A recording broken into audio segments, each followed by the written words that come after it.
Kembali selamat siang, 107,7 FM, Jalas Eva Jaya Mahi Suara Samudra. Hari ini ingin hadir kembali di tengah ruang dengar Anda, di mana hari ini kita ada bincang-bincang ataupun wawancara eksklusif ya. Di mana memang kalau kita lihat Jejemers, akhir-akhir ini kalau kita lihat di mana-mana ataupun berita di mana-mana, itu banyak sekali orang bercerita ataupun memberikan informasi tentang DBD. Karena seperti di Jakarta aja mungkin sudah banyak kasus yang ada di Jakarta ataupun di daerah-daerah kita di Indonesia, di mana memang karena sekarang mungkin musim hujan ya, sehingga DBD ini banyak menyebar di mana-mana. Nah, tentunya terkait dengan ini, di radio kita sudah hadir narasumber kita, ada Letkol Laut Kesehatan Dr. Etra Aryatno, spesialis penyakit dalam, di mana nanti Dr. Etra akan memberikan informasi seputar DBD. Kita akan sapa dulu. Selamat siang, dokter. Selamat siang Mbak Iin, selamat siang Jejemers. Ya. Oke, gimana nih kabarnya, Dok? Terima kasih. Pertama-tama saya ucapkan salam dulu. Ya. Assalamualaikum warahmatullahi wabarakatuh. Waalaikumsalam. Selamat siang untuk Jejemers dan Mbak Iin dan pendengar sekalian. Salam sejahtera untuk kita semua. Dalam rangka pelaksanaan bulan puasa ini, tak lupa saya ucapkan selamat menjalankan ibadah puasa. Semoga puasa yang kita kerjakan hari ini dan ke depan selalu diberkati oleh Allah Subhanahu wa taala. Amin, amin ya rabbal alamin. Dan Jejemers, informasi juga bahwa Dr. Etra saat ini menjabat sebagai Kepala Satuan Kesehatan di Denma Mabesal ya, Dok ya. Mabesal, ya. Kita kalau gitu sapa dulu nih, Dok, rekan-rekan kita yang ada di Satkes Denma Mabesal. Selamat siang Satkes Denma yang mungkin para dokter, para suster, para perawatnya, dan rekan-rekan kita semuanya yang saat ini sedang melaksanakan aktivitas pelayanan ya, Dok ya? Ya, pelayanan dan dukungan kesehatan yang rutin dilaksanakan oleh Satgas Denma Mabesal. Iya, baik. Dan Jejemers, hari ini kita berbincang-bincang tentang demam berdarah dengue. Nah, ini langsung aja, Dok. Sebenarnya apa sih demam berdarah dengue ini? Dokter bisa menyampaikannya? Terima kasih Mbak Iin. Demam berdarah dengue itu sebenarnya istilah yang yang ada sekarang ini, yang lazim dimuncul pada periode-periode musim hujan. Jadi kasus sebenarnya bukan demam berdarah tetapi demam berdarah dengue. Jadi penyebabnya adalah virus dengue. Ini adalah penyakit infeksi yang disebabkan oleh virus. Penyakit infeksi itu ada macam-macam. Penyebabnya ada infeksi oleh virus, bakteri, parasit dan lain-lain. Dan kali ini yang banyak terjadi pada musim saat ini adalah karena kondisi hujan panas, paling banyak adalah infeksi virus dengue. Virus dengue itu menyebabkan demam dengue atau demam berdarah dengue. Jadi namanya penyebabnya adalah virus dengue. Gitu. Ya, ada nggak nih, Dok, perbedaannya? Karena kan kok di masyarakat kita ada yang mengatakan demam berdarah dengue tadi atau demam berdarah ini sebenarnya bedanya apa, Dok? Terima kasih Mbak Iin. Sebenarnya yang paling pas itu adalah demam berdarah dengue. Ya, karena penyebabnya adalah virus dengue itu sendiri. Jadi demam berdarah itu sebenarnya tidak tepat untuk istilah sebagai penyakit infeksinya. Ada dua, apakah dia demam berdarah dengue atau demam dengue sendiri. Perbedaannya adalah kalau demam dengue penyebabnya sama tetapi tidak menyebabkan perdarahan. Kalau demam berdarah dengue penyebabnya virus dengue sama tetapi menyebabkan perdarahan yang sifatnya agak masif. Jadi kita sampaikan saja bahwa ini adalah DBD, demam berdarah dengue gitu ya, Dok ya. Karena kalau kita lihat nih kan ya seperti disampaikan tadi, memang cuaca kita akhir-akhir ini luar biasa, tidak menentu. Kadang hujan, kadang panas. Mungkin itu salah satu yang menjadi penyebabnya, begitu ya, Dok ya? Betul, Mbak Iin. Karena ini penyebabnya adalah vektornya adalah virus dengan hostnya adalah manusia. Jadi virus ini dibawa oleh nyamuk yang banyak berkembang biak di genangan-genangan air. Sebenarnya kalau musim hujan terus saja sebenarnya tidak ada masalah karena air itu mengalir. Tapi kalau yang bermasalah adalah jika hujan panas akan timbul genangan air bersih. Disitulah tempat nyamuk-nyamuk yang sebagai pembawa virus dengue ke dalam manusia. Nah, ini tadi nyamuk, karena memang asalnya mungkin dari nyamuk. Ini mungkin dokter juga bisa menyampaikan penyebabnya adalah nyamuk. Tentang nyamuk ini mungkin dokter bisa sedikit menjelaskan ini. Nyamuk ini ciri-ciri nyamuknya seperti apa begitu, Dok ya. Kemudian ini bagaimana nyamuk ini bisa hidup dan berkembang biak begitu, Dok. Dan sampai dengan dia penularannya begitu. Ya. Terima kasih Mbak Iin. Untuk JJMer sekalian, yang harus kita ketahui bahwa sebagai penyebab demam berdarah dengue atau demam ini adalah virus dengue yang dibawa oleh nyamuk sebagai vektor. Iya. Nyamuk ini adalah nyamuk Aedes aegypti yang hidup di genangan air bersih. Jadi dia bukan hidup di genangan air kotor, air bersih. Yang akan melakukan penyebaran sebenarnya bukan digigit ya, karena dia nyamuk ini kecil dengan ciri khasnya adalah belang-belang hitam putih dan memasukkan jarumnya atau sungutnya ke dalam. Jadi bukan digigit tapi sebenarnya ditusuk itu. Oke. Ditusuk oleh nyamuknya. Kemudian nyamuk ini sangat kecil sekali, tidak khas, tetapi akan melakukan penyebarannya pada saat jam 9 sampai jam 9 sampai jam 12 siang atau sore. Di tempat-tempat yang isinya genangan air bersih, bukan di tempat-tempat genangan air yang kotor ya. Kemudian ciri khas nyamuk itu sendiri adalah sifatnya antropofilik, artinya dia lebih memilih untuk menghisap darah manusia untuk perkembangannya. Kemudian nyamuk ini juga multiple feeding. Dia akan memenuhi kebutuhan menghisap darahnya beberapa kali, jadi dari satu manusia ke manusia yang lain ke manusia yang lain. Dia selalu berusaha untuk menghisap darahnya. Tetapi yang paling khas di sini adalah yang menghisap adalah nyamuk betina. Karena kebutuhan betina adalah untuk kebutuhan protein untuk berkembang biak sebagai nyamuk ya.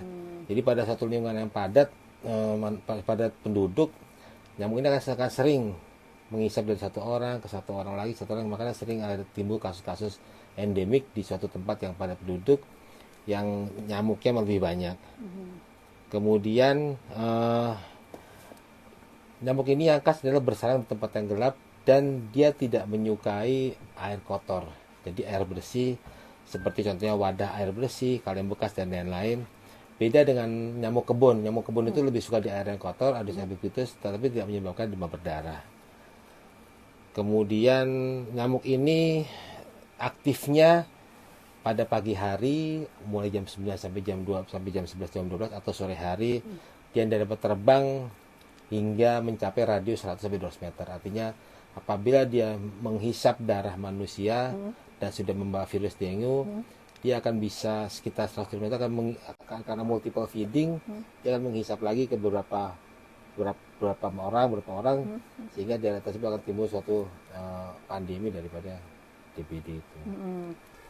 Jadi memang nyamuk ini memang menghisap beberapa orang begitu ya. Betul. Tapi untuk misalnya begini, Dok, kan biasanya kan kalau binatang-binatang kecil atau hewan kecil itu kan dia ada masa masa berakhir usia begitu ya, usia. Misalnya apakah dia sudah kenyang terus dia mati itu misalnya, ataukah nanti dia setelah dia bertelur terus dia mati, atau bagaimana untuk masa hidupnya begitu? Ya, terima kasih Mbak Iin. Untuk JJMer sekalian, bahwa seperti tadi sudah saya sampaikan bahwa nyamuk yang menghisap adalah nyamuk betina, karena nyamuk betina itu untuk memperoleh asupan protein, tujuannya untuk berkembang biak dan bertelur. Jadi prinsipnya adalah nyamuk ini akan setelah mengambil darah manusia, kemudian dia akan bertelur di tempat-tempat air bersih, di penampungan air, yang nanti selama sampai dengan 7 hari dia berubah menjadi jentik-jentik dan larva.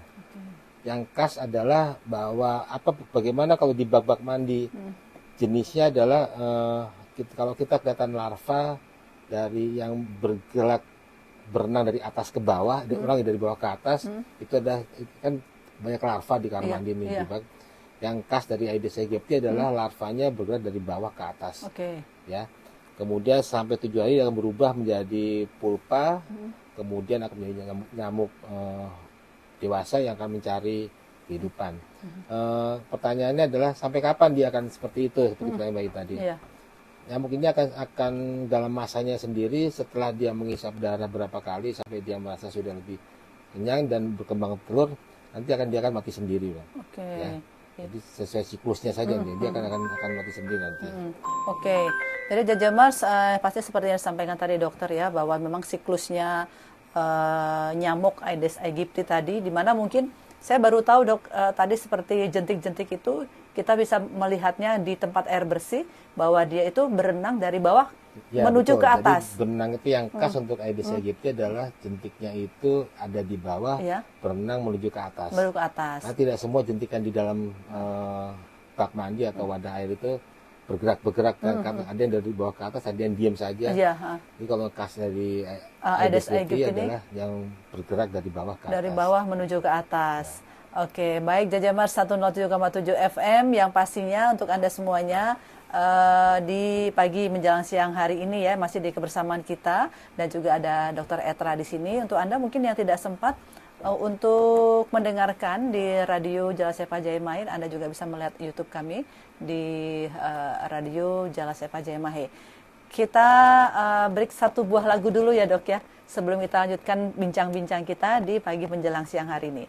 Buat Jajamers semuanya, di siang hari ini kita akan dengarkan dulu satu buah lagu untuk Anda.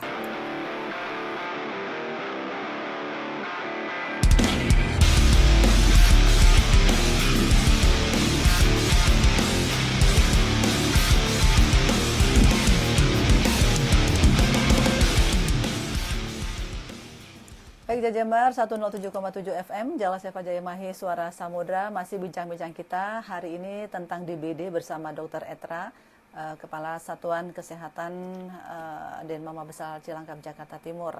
Nah tadi sudah kita sampaikan juga bahwa apa sih itu yang demam berdarah dengue, kemudian juga bedanya tadi demam berdarah dengue sama demam berdarah gitu. Tadi sudah disampaikan juga sama Dr. Etra masalah nyamuk Aedes aegypti begitu ya dok ya, tentang cara penularannya. Tadi saya hampir kelupaan dok.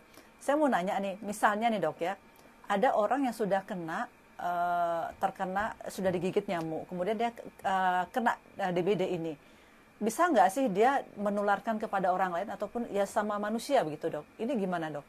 Ya terima kasih Mbak Iin. Untuk Jajamers sekalian, sekali lagi saya informasikan bahwa prinsip penularannya adalah dari nyamuk ke manusia. Ya. Jadi virus dengue yang dibawa oleh nyamuk ditularkan ke manusia. Ya.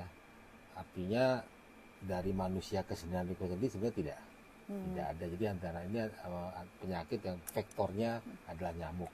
Nyamuk menghisap darah, kemudian darah itu mengandung virus dengue. Seperti sifat nyamuk tadi yang multiple feeding, dia akan menghisap lagi dari yang lain pada saat menghisap itu virus dengue masuk lagi ke tempat yang lain. Jadi antara nyamuk menghisap beberapa darah manusia, ditularkan melalui nyamuk itu sendiri lagi. Oke, berarti antara manusia tidak bisa begitu dok ya? Tidak bisa. Tidak ada penelitian yang membuktikan bahwa manusia. Karena memang kalau di masyarakat selama ini misalnya nih dok ya, ada mungkin temannya yang sudah kena DBD gitu.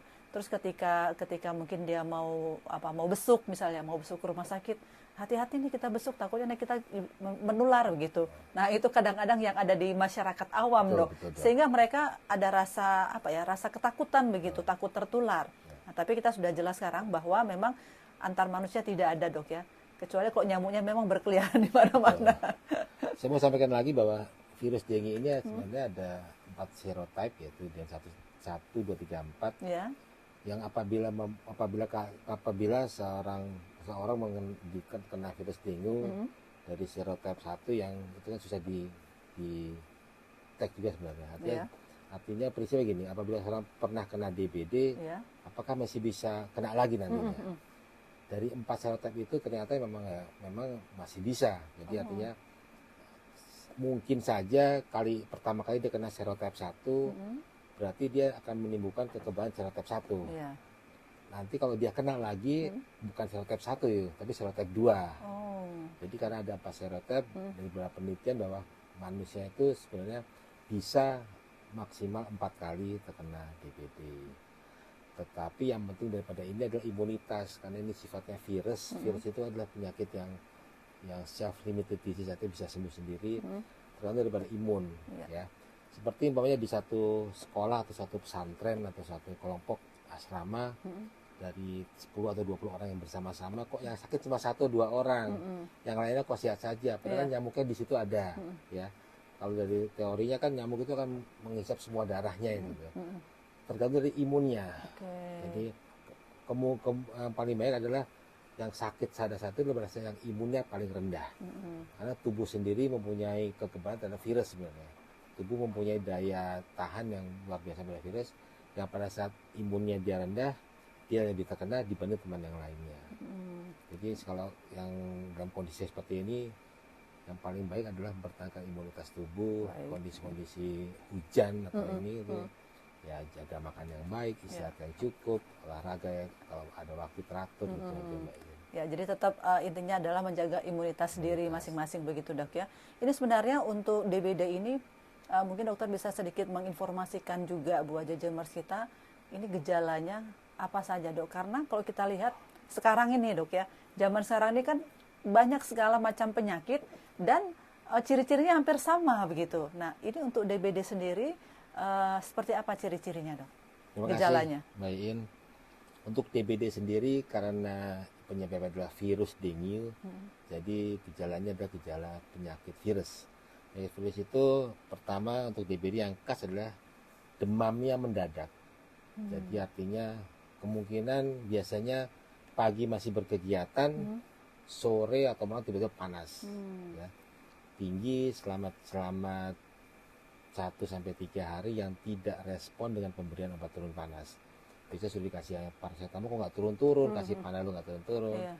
Kemudian yang khas lagi adalah disertai dengan nyeri otot atau nyeri tulang, biasanya kok di belakang mata tidak nyaman, kok pegel-pegel badannya, ya.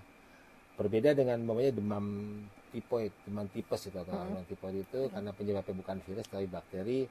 Demamnya dari hari pertama, kedua, ketiga pelan-pelan naik atau step ladder. Ya.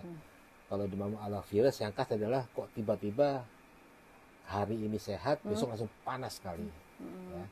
Kalau bakteri biasanya demamnya perlahan-lahan dan menetap terus, ya, gitu. Tanpa disertai ada gejala nyeri otot atau nyeri tulang.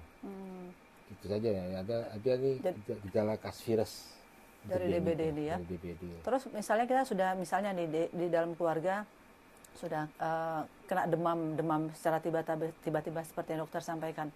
Ini kira-kira nih kita harus berbuat apa nih, Dok, penanganan pertama ini? Terima kasih, Mbak Iin. Memang pertanyaan pertama adalah segera menurunkan panas. Jadi pemberian obat turun panas harus sudah diberikan. Nanti kita lihat responnya. Kemudian untuk kasus demam berdarah, kita lihat juga biasanya kalau di mana kita tinggal gitu. Jadi artinya apakah tetangga, sebelah lingkungannya ada kena demam berdarah, berarti kita termasuk di risiko tinggi.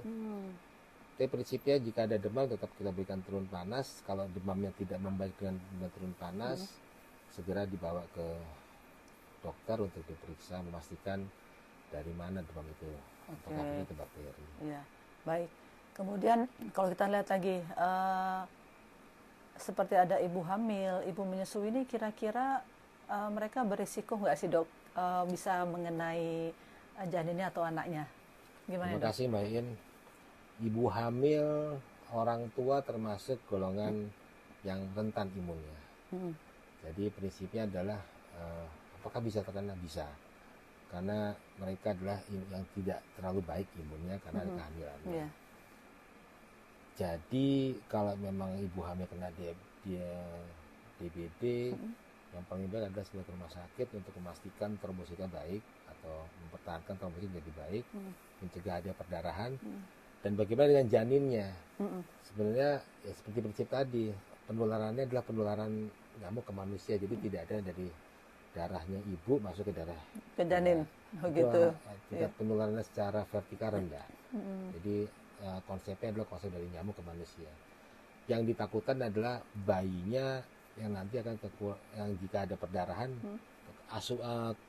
darahnya akan kurang ke bayinya nantinya. Oke. Jadi kebutuhan darah, suplai darah ke bayinya berkurang karena didapatkan perdarahan pada ibunya akibat demam berdarah itu. Baik, jadi intinya ibu hamil, ibu menyusui, kemudian juga orang tua yang memang rentan imunnya ini, seperti yang dokter sampaikan, memang tadi tidak berpengaruh ya pada janinnya sebenarnya, begitu dok ya.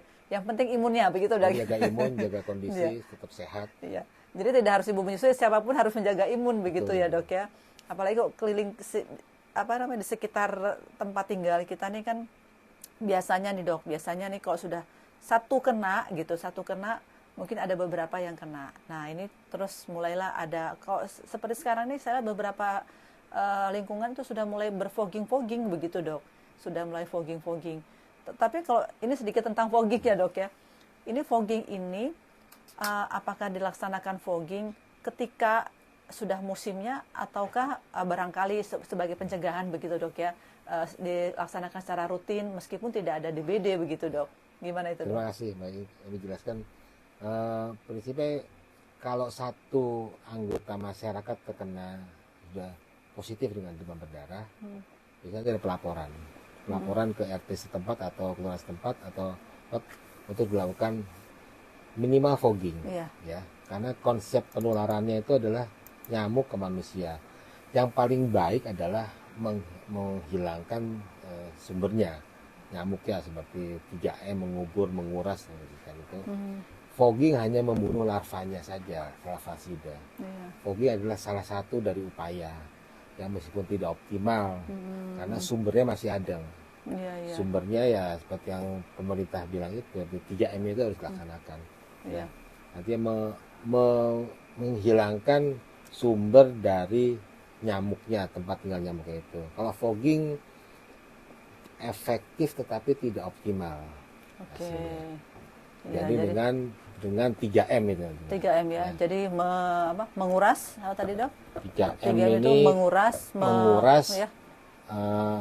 3M itu menguras, jadi menguras wadah air yang ada di dalam bak mandi, tempayan, vas bunga, penampung air kulkas dan sejenisnya, menutup rapat semua wadah air agar nyamuk tidak dapat berkembang biak, kemudian mengubur, ya, mengubur barang-barang yang di luar rumah dan menampung, dan yang bisa menjadi jadi penampungan air, dan bisa ditambahkan dengan M yang lain adalah memantau seluruh wadah air yang berpotensi sebagai tempat merindukan nyamuk, karena nyamuk ini kan senang di air bersih sebenarnya, ya, bukan di air kotor. Kalau di got malah dia tidak ini malah berkembang biak ya. Ini nyamuk berarti nyamuk zaman sekarang kan, nyamuknya keren begitu. Nyamuknya harus airnya bersih dan harus yang bersih, jadi sudah nggak yang kotor-kotor lagi dia.